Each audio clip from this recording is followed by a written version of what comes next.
My dear colleagues, is there any political leader in this room who believes that if he is ever allowed by the Senate to get back into the Oval Office, Donald Trump would stop inciting violence to get his way?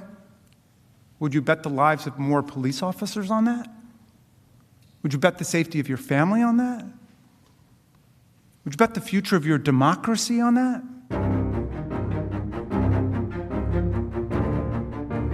If we don't draw the line here, what's next? What makes you think the nightmare with Donald Trump and his lawmaking and violent mobs is over?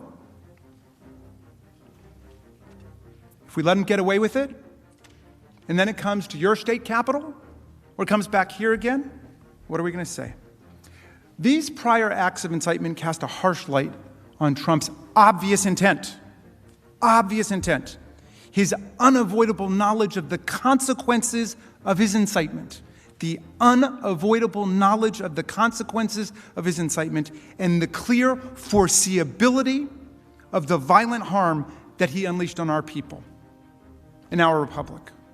January 6th was not some unexpected radical break from his normal law-abiding and peaceful disposition. This was his state of mind. This was his essential MO. He knew that, egged on by his tweets, his lies, and his promise of a wild time in Washington to guarantee his grip on power, his most extreme followers would show up bright and early, ready to attack, ready to engage in violence, ready to fight like hell for their hero. Just like they'd answered his call in Michigan.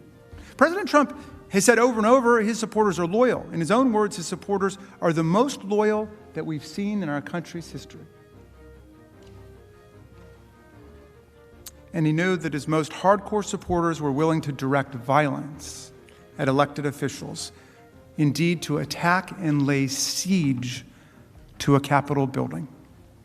And he knew they would be ready to heed his call on January 6th to stop the steal by using violence to block the peaceful transfer of power in the United States.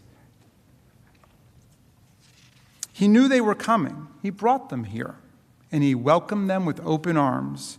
We hear you and love you from the Oval Office.